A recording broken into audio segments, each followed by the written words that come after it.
The fluorescent lights of the Portland General Hospital buzzed overhead as Dr. Elena Rodriguez adjusted her stethoscope for the 100th time that shift. At 34, she had perfected the art of compartmentalization, keeping her personal storms locked away while she navigated the chaos of the emergency room. But today, even her practiced composure felt fragile. Dr. Rodriguez, we've got a multi-vehicle accident coming in, ETA 3 minutes, called out Nurse Martinez, his voice cutting through the ambient noise of monitors and hurried conversations. Elena nodded, pushing a strand of dark hair behind her ear. 12 years. It had been 12 years since she'd spoken to her sister Maya. 12 years since the fight that had torn their family apart, leaving only silence where laughter used to live. The automatic doors burst open as paramedics rushed in with the first patient. Elena's hands moved with practiced efficiency, but her mind wandered to the letters sitting unopened on her kitchen counter, Maya's handwriting unmistakable after all these years. She'd been carrying it in her pocket for 3 days, unable to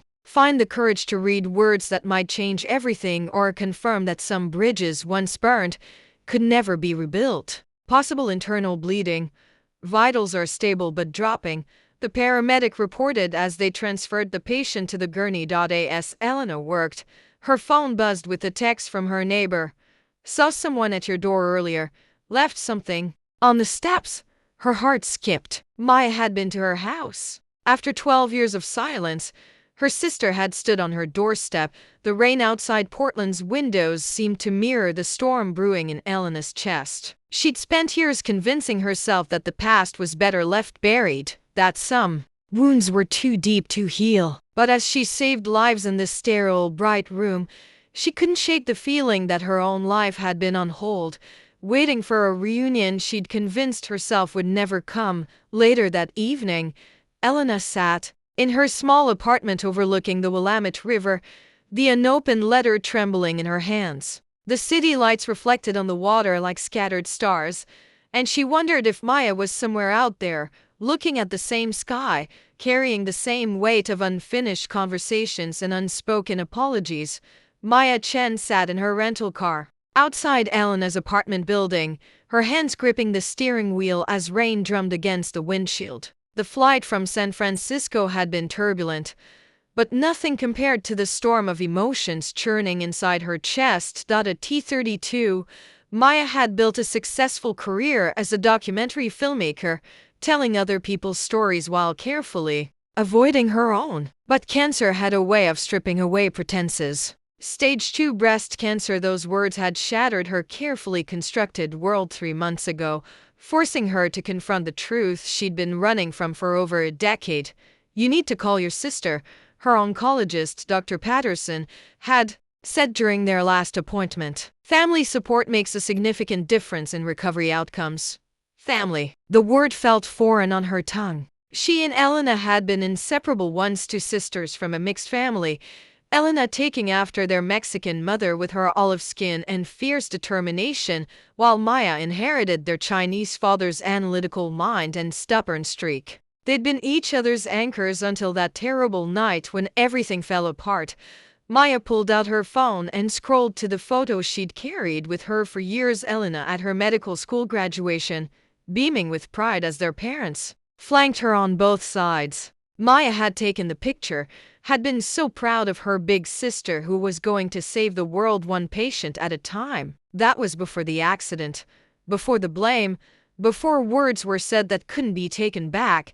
The chemotherapy had started 2 weeks ago, and Maya felt like she was disappearing piece by piece. Her thick black hair was already thinning, and the fatigue was unlike anything she'd ever experienced. But it wasn't the physical symptoms that scared her most, it was the loneliness. She'd isolated herself so completely that when the nurse asked for emergency contacts, Maya had stared at the form for 10 minutes before writing down her landlord's number. As she sat in the car, Maya watched Elena's window, hoping to catch a glimpse of the sister she'd missed every single day for 12 years. She'd left the letter that morning when her courage finally failed her at the door. Now, watching the warm light spill from Elena's apartment, Maya wondered if she'd made a mistake coming here.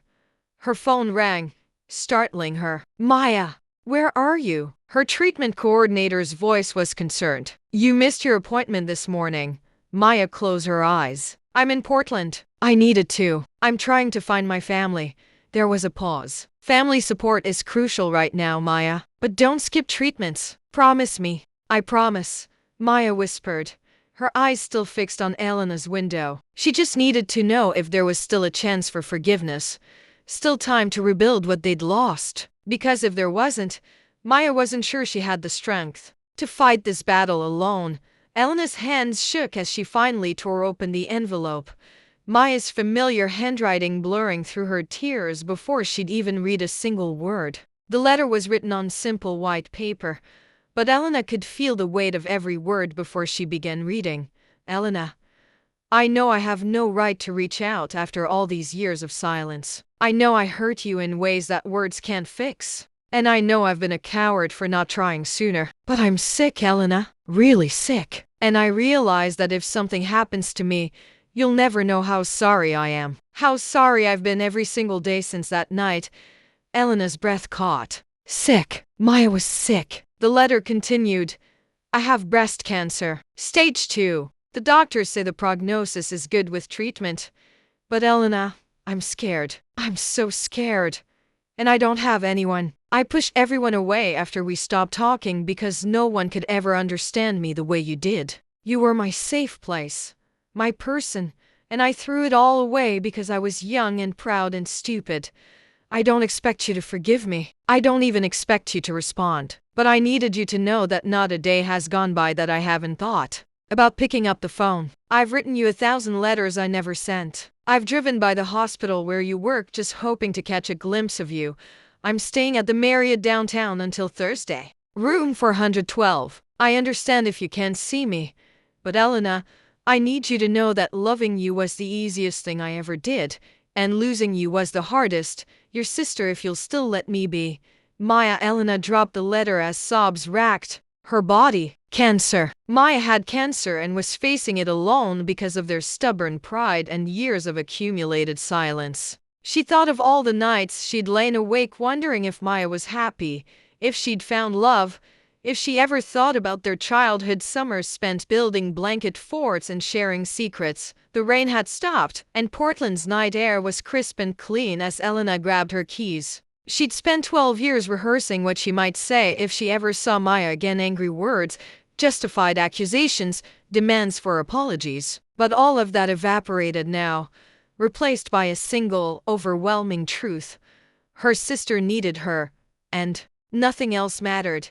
The drive to the Marriott felt both endless and too short. Elena's mind raced with memories. Maya at 6, losing her first tooth. Maya at 16, crying over her first heartbreak. Maya at 20, defending Elena against their parents' concerns about medical school. When had they let pride become more important than love? Standing in the hotel lobby, Elena realized she was still wearing her scrubs, her hair pulled back in the messy bun that had gotten her through a 12-hour shift. She looked tired, older than her 34 years, but she felt more awake than she had in over a decade.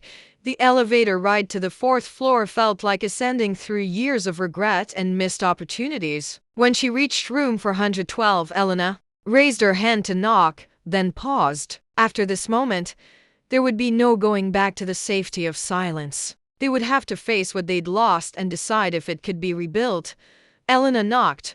Maya had been staring at the hotel room ceiling for hours, counting the tiny cracks in the plaster like a roadmap of her regrets. The sound of the knock was so soft she almost convinced herself she'd imagined it. But then it came again, 3 gentle raps that made her heart stop.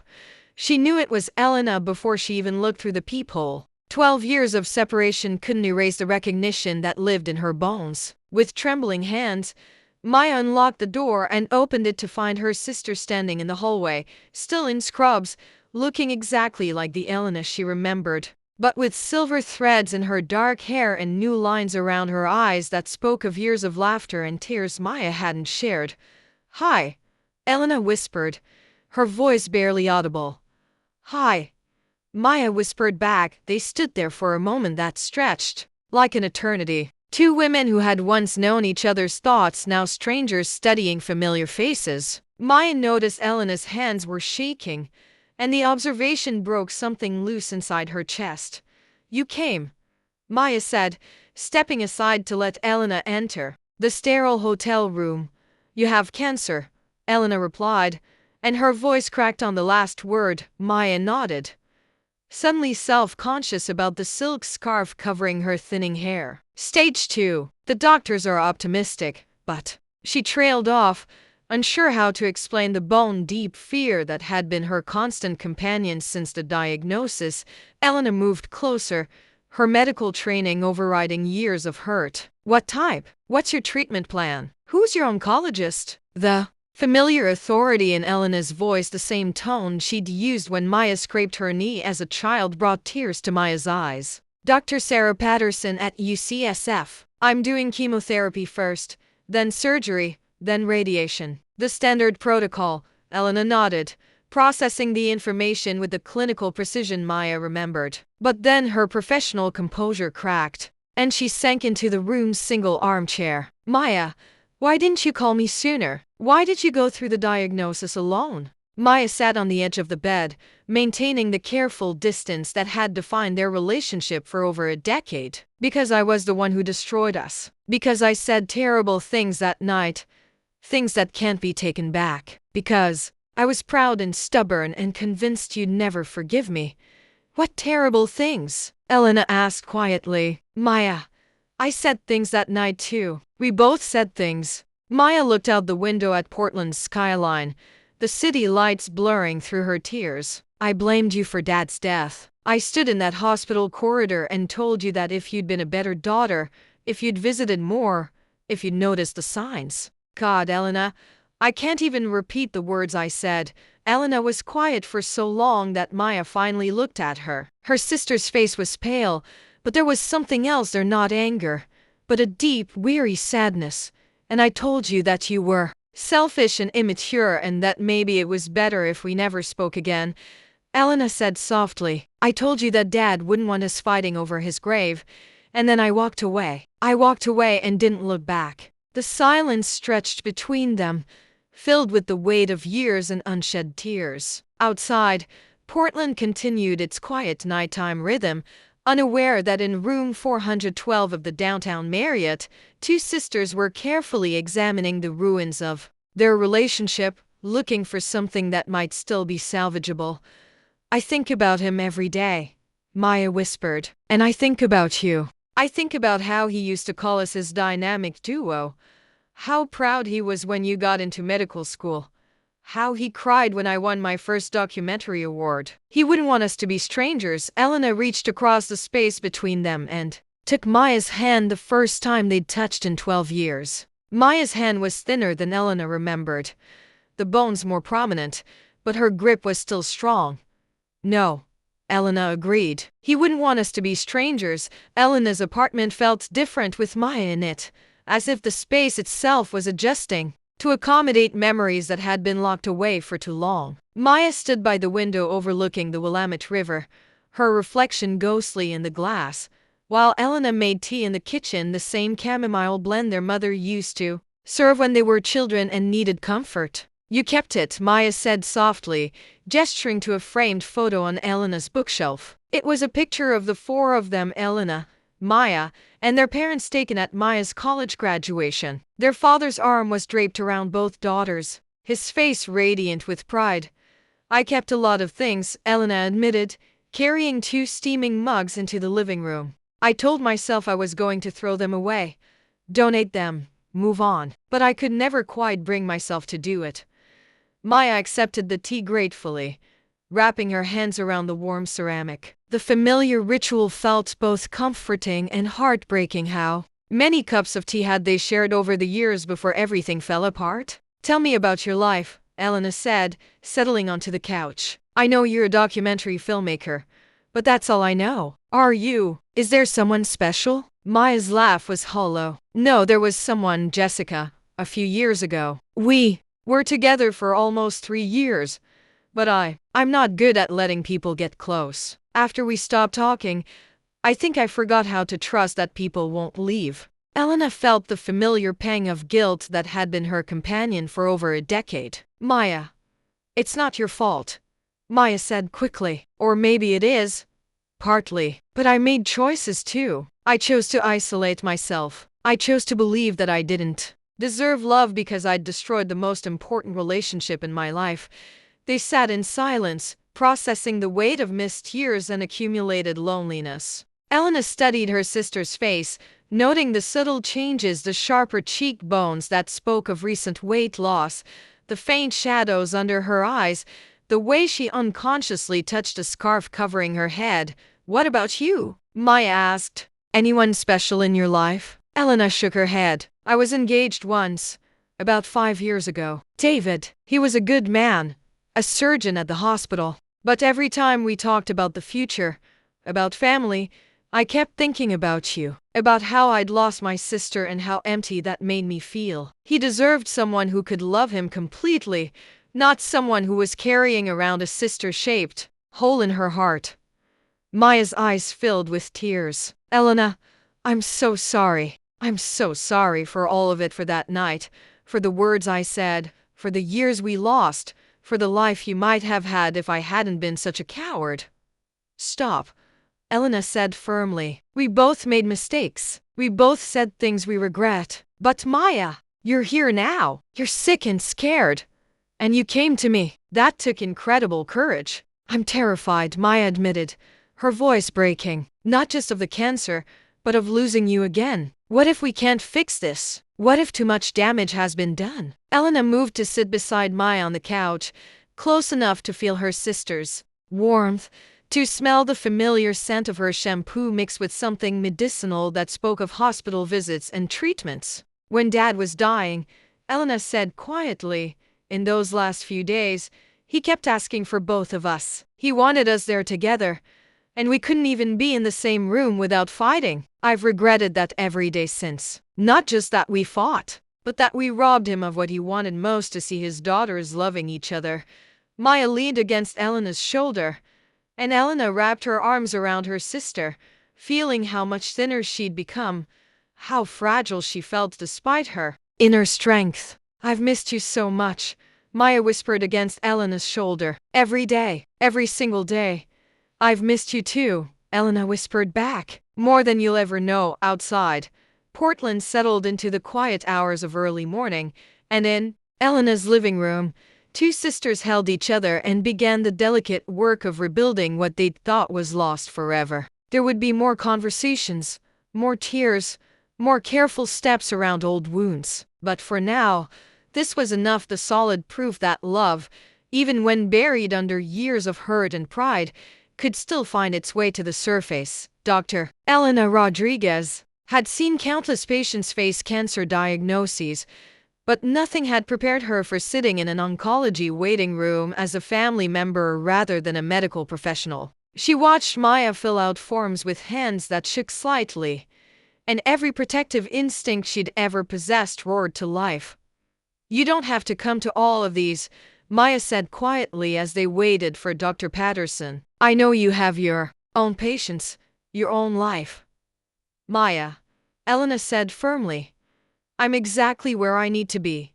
The truth was more complicated. Elena had requested a leave of absence from Portland General, something she'd never done in her 12-year career. Her colleagues had been shocked. Dr. Rodriguez never took time off, never prioritized anything over her patients. But Maya wasn't just anything. Maya was the sister she'd grieved for over a decade, and Elena was determined not to waste a second chance. Dr. Patterson entered the waiting room, a woman in her 50s with kind eyes and graying hair pulled back in a practical ponytail. Maya, I'm so glad you made it back. And you must be the sister Maya mentioned.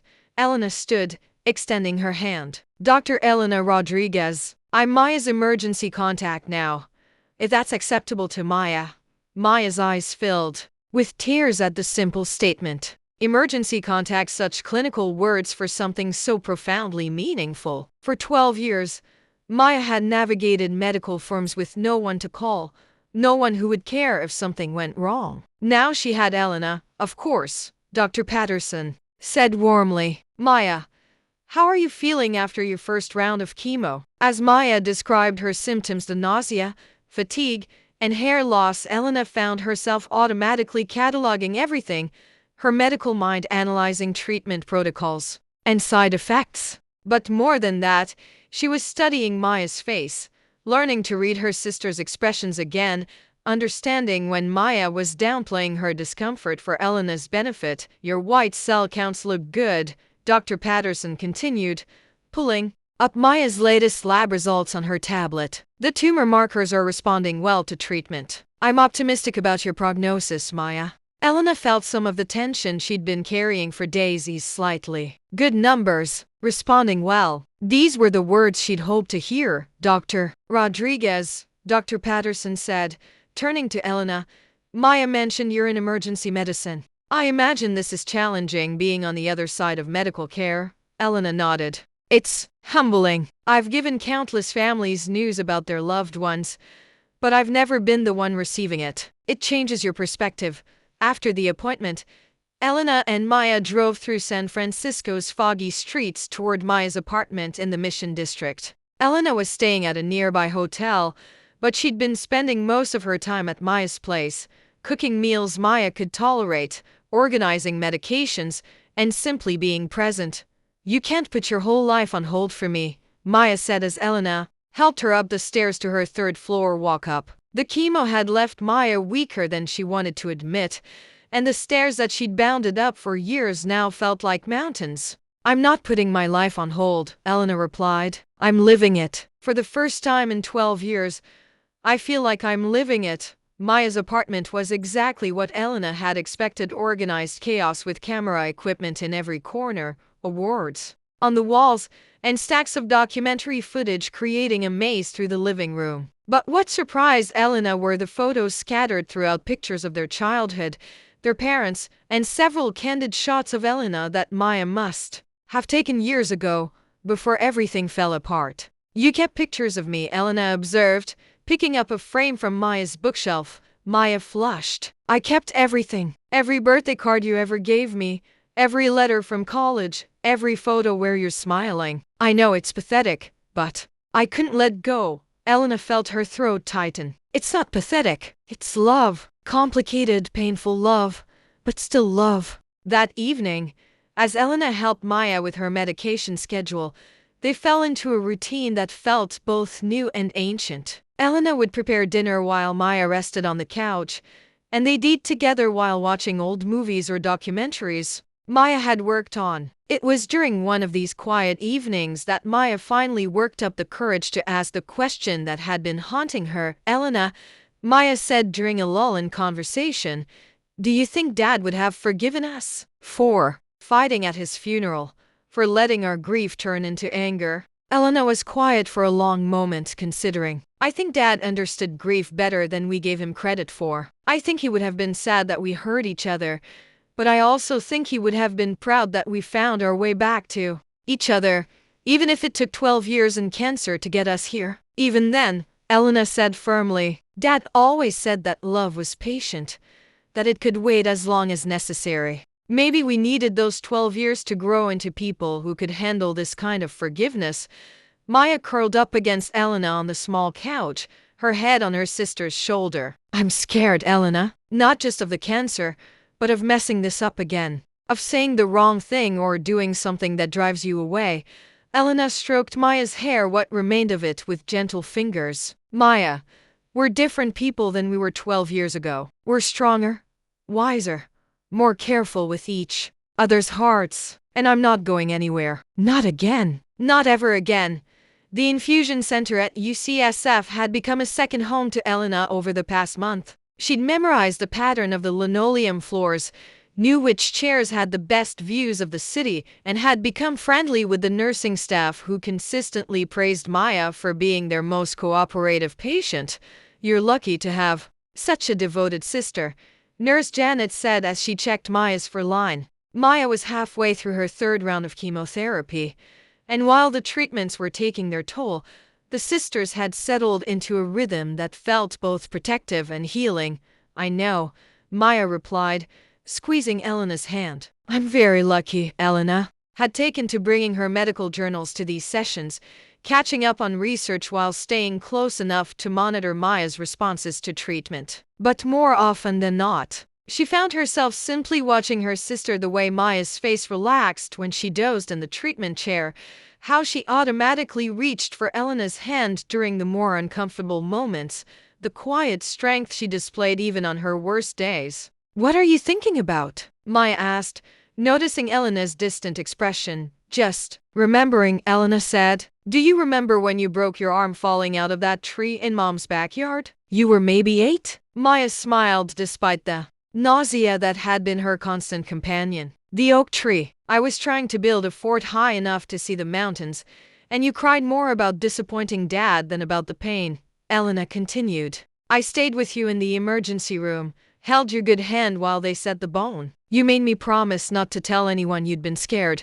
I remember. You bought me ice cream afterward, even though Mom said it would spoil my dinner. That's who we were," Elena said softly. "We took care of each other. We were a team." Maya felt tears prick her eyes, partly from the medications, partly from the weight of memories they'd both carried alone for too long. "I miss being your teammate." "We never stopped being teammates," Elena replied. "We just forgot for a while." After the chemo session, they established another new tradition: coffee at a small cafe near Maya's apartment. Maya could usually manage a few sips of herbal tea and maybe half a scone, while Elena drank enough coffee for both of them and filled Maya in on the outside world. "I got a call from Portland General yesterday," Elena said as they settled at their usual corner table. "They want to know when I'm coming back."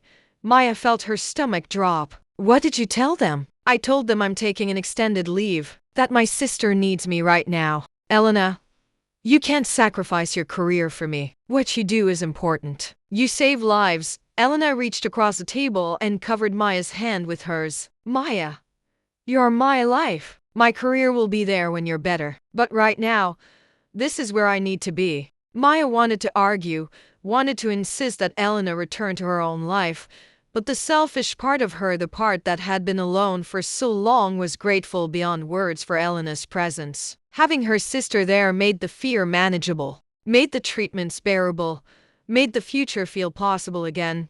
Besides, Elena added with a grin, "I'm learning things, like how to make your grandmother's congee recipe, and that you still cry at the same parts of Casablanca that you cried at when you were 12. That movie is emotionally manipulative," Maya protested weakly, "and you love every manipulative minute of it." They sat in comfortable silence, watching San Francisco move around them, tourists taking photos, locals hurrying to work, the familiar rhythm of a city that had become home to Maya and was slowly becoming familiar to Elena as well. "Elena," Maya said eventually, "there's something I need to tell you. About my work, about why I became a documentary filmmaker." Elena waited, recognizing the tone in Maya's voice that meant she was working up to something significant. "Every documentary I've ever made has been about families," Maya continued. "Families separated by war, by immigration, by misunderstandings. Families finding their way back to each other. I thought if I could help other people reunite, maybe somehow, it would make up for what I'd destroyed with us." Elena felt her throat tighten. "Maya, I won an Emmy last year for a documentary about Korean War families reuniting after 60 years of separation." 60 years, Elena? And I thought, if they can forgive 60 years of silence, maybe there's hope for us too. But I was still too scared to pick up the phone. "What changed?" Elena asked quietly. Maya looked down at her hands, noting how thin they'd become, how the veins were more prominent now. "Getting sick changed everything. It made me realize that pride is a luxury I couldn't afford anymore. That dying without trying to fix us would be the biggest tragedy of my life." Elena moved her chair closer to Maya's, wrapping her arms around her sister's shoulders. "You're not going to die. The doctors are optimistic. The treatment is working. And you have me now. We're going to fight this together. Promise me." Maya whispered against Elena's shoulder. "I promise." Elena said firmly. "We're going to fight this together. And we're going to win. And when you're better, we're going to have years and years to make up for lost time." For the first time since her diagnosis, Maya allowed herself to believe that might actually be true. Elena's phone rang at 3:17 a.m., jarring her from uneasy sleep in Maya's guest room. With Maya, felt like coming home. In the morning, she would tell Maya about her decision. She would probably face protests, arguments about sacrifice and career suicide. But Elena had spent 12 years living half a life, and she refused to waste another day. Maya needed her, yes, but more than that, Elena needed Maya. They were better together, they always had been. Outside Maya's window, San Francisco was waking up to another foggy morning, and Elena felt something she hadn't experienced in over a decade. The absolute certainty that she was exactly where she belonged. 6 months later, Elena sat in Dr. Patterson's office holding Maya's hand as they received the news they'd been hoping and praying for: complete remission. The words seemed to hang in the air between them, almost too good to believe after months of treatments, setbacks, and careful hope. The scans are clear, Dr. Patterson said, her professional demeanor unable to hide her genuine pleasure at delivering good news. No evidence of cancer cells. Maya, you've responded beautifully to treatment. Maya burst into tears, ugly, grateful, overwhelming tears that she'd been holding back for months. Elena wrapped her arms around her sister, her own tears flowing freely as the weight of fear they'd both been carrying finally lifted. Does this mean it's over? Maya asked through her sobs. It means you're in remission, Dr. Patterson explained gently. We'll continue monitoring with regular checkups.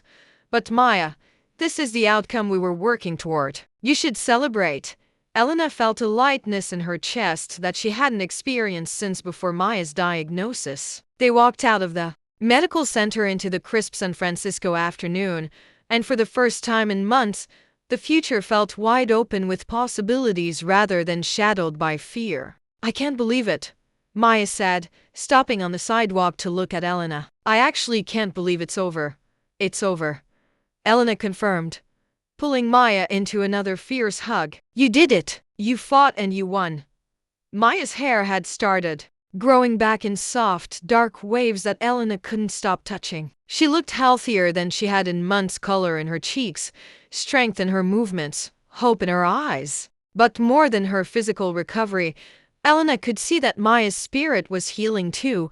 They decided to celebrate at their usual cafe, but this time Maya ordered a full meal, the first time she'd had a real appetite in months. Elena watched her sister eat with the same intensity she'd once watched monitors in the ICU, still protective, still vigilant, but finally allowing herself to relax. Elena, Maya said between bites of her sandwich, I need to tell you something. I've made a decision about my work.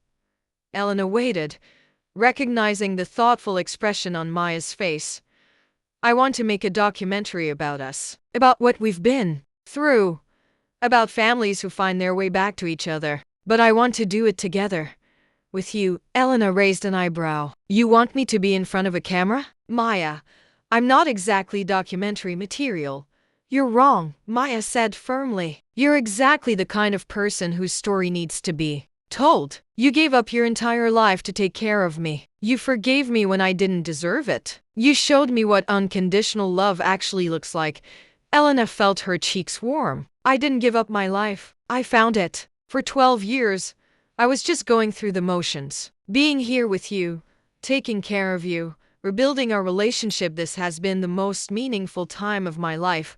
That's exactly what I mean, Maya said, leaning forward excitedly. People need to hear that. Families who are broken, who think it's too late, who've let pride keep them apart for years, they need to know that it's never too late to come home to each other. Elena considered the idea. She'd always been private, had never imagined sharing their story with the world. But she thought about all the families in her who were torn apart by tragedy, all the people who carried the weight of unfinished conversations and unspoken apologies. What would you call it? Elena asked. Maya smiled. Before we reunited, I thought it was too late. After we did, everything changed. That evening, Elena called her mother, their first conversation in over a year. Their parents had divorced shortly after their father's death, unable to navigate their grief together, and Elena had maintained careful, distant relationships with both of them. Elena?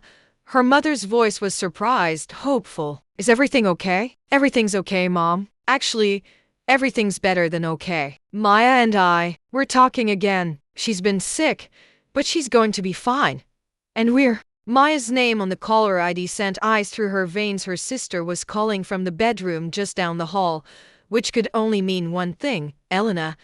Maya's voice was weak, strained. I need help. Something's wrong. Elena was at Maya's side in seconds, finding her sister curled in bed, clutching her stomach, her face pale and damp with sweat. Elena's medical training kicked in, automatically checking vitals, assessing symptoms, trying to remain calm while her heart hammered against her ribs. Rate your pain. 1 to 10, Elena said, her voice steady despite the fear clawing at her chest. 8, maybe 9. Maya gasped. It feels like my insides are on fire. Elena was already reaching for her phone to call 911 when Maya grabbed her wrist. Don't leave me, Maya whispered, and Elena heard the terrified child her sister had once been, the little girl who used to crawl into Elena's bed during thunderstorms. I'm not leaving you, Elena promised, managing to dial with one hand while keeping the other firmly clasped in Maya's grip. Ever again. The ambulance ride to UCSF felt endless. Elena held Maya's hand while paramedics checked her vitals and started N4. Maya drifted in and out of consciousness, but every time she opened her eyes, she looked for Elena first, to silent confirmation that her sister was still there. Possible bowel obstruction, their attending told Elena once Maya had been admitted and stabilized. It's not uncommon with her type of chemotherapy, but we'll need to run more tests. Elena nodded, slipping automatically into her professional persona even as every personal instinct screamed at her to demand more answers, better solutions, guarantees that Maya would be okay. Dr. Patterson arrived within the hour, her usually calm demeanor showing cracks of concern. This is a setback, she told them once the immediate crisis had passed and Maya was resting comfortably with pain medication. We'll need to delay her next round of chemo while we address this complication. What does that mean for her treatment plan? Elena asked. It means we adjust. Cancer treatment isn't a straight line, Elena. Sometimes we have to take detours. Maya was released 2 days later with a modified treatment schedule and strict dietary restrictions. Elena had barely left her side, sleeping in the hospital chair and advocating for Maya with the intensity she'd once reserved for her own patients. I'm sorry, Maya said as Elena helped her settle back into her apartment. I know this wasn't what you signed up for when you decided to forgive me. Elena paused in her medication sorting, looking at Maya with a mixture of exhaustion and fierce determination. Maya Chen, you listen to me. This is exactly what I signed up for. Sickness and health, good days and bad days, setbacks and victories. That's what family means. But what if I don't get better? Maya asked quietly. What if this is as good as it gets? Elena sat on the edge of Maya's bed, taking her sister's face in her hands. Then we'll face that together too. But Maya, you are the strongest person I know. You survived losing our father. You survived 12 years of thinking you'd lost me forever. You built an incredible career telling stories that matter. A little cancer doesn't stand a chance against you. Maya managed a weak smile. A little cancer? Okay. A medium-sized cancer, but still no match for a Chen sister. Over the following days, as Maya slowly recovered from the complication, Elena found herself remembering why she'd fallen in love with medicine in the first place. It wasn't just about diagnosing and treating, it was about being present in people's darkest moments, about offering hope when hope felt impossible. I used to think, Elena said one evening as they sat together on Maya's couch, that I became a doctor because of Dad, because I wanted to save people the way I couldn't save him. And now, Maya asked, now I think I became a doctor because of you. Because you taught me what it meant to fight for someone you love, to never give up on them even when they've given up on themselves. Maya felt tears slide down her cheeks. Elena, I gave up on us. I gave up on you. But you came back, Elena said firmly. When it mattered most, when you were scared and alone and facing the biggest fight of your life, you came back to me. That's not giving up. That's courage. That night, As Elena listened to Maya's steady breathing from the guest room, she made a decision. She pulled out her laptop and began typing an email to her department head at Portland General. She was resigning her position, effective immediately. Portland had been a place to hide, a safe distance from memories that hurt too much to confront. But San Francisco, we're okay. The silence on the other end of the line stretched so long that Elena wondered if the call had dropped. Then she heard her mother crying. "I've prayed for this every day for 12 years. Her mother whispered. "Every single day. We want to see you," Elena said. "Both of us. Together. If you're ready for that." "I've been ready," her mother replied immediately. "I've been waiting." Elena looked across the room at Maya, who was curled up on the couch editing footage for a project, looking healthy and focused and alive. Her sister caught her eye and smiled the same mischievous smile Elena remembered from their childhood, when they were co-conspirators in adventures their parents never knew about. "Mom," Elena said, "we're coming home." Later that night, as they planned their trip to visit their mother in Sacramento, Maya brought up something that had been weighing on her mind. "Elena, I need you to know that you don't have to stay in San Francisco because of me. I know you gave up your job in Portland, and I know that was a huge sacrifice." Elena looked up from her laptop where she'd been researching emergency medicine positions in the Bay Area. "Maya, I'm not staying because I have to. I'm staying because I want to. For the first time in 12 years, I know exactly where I belong." "Are you sure?" "I'm sure," Elena said firmly. "We lost 12 years, Maya. I'm not losing any more time. We're family. We stick together now."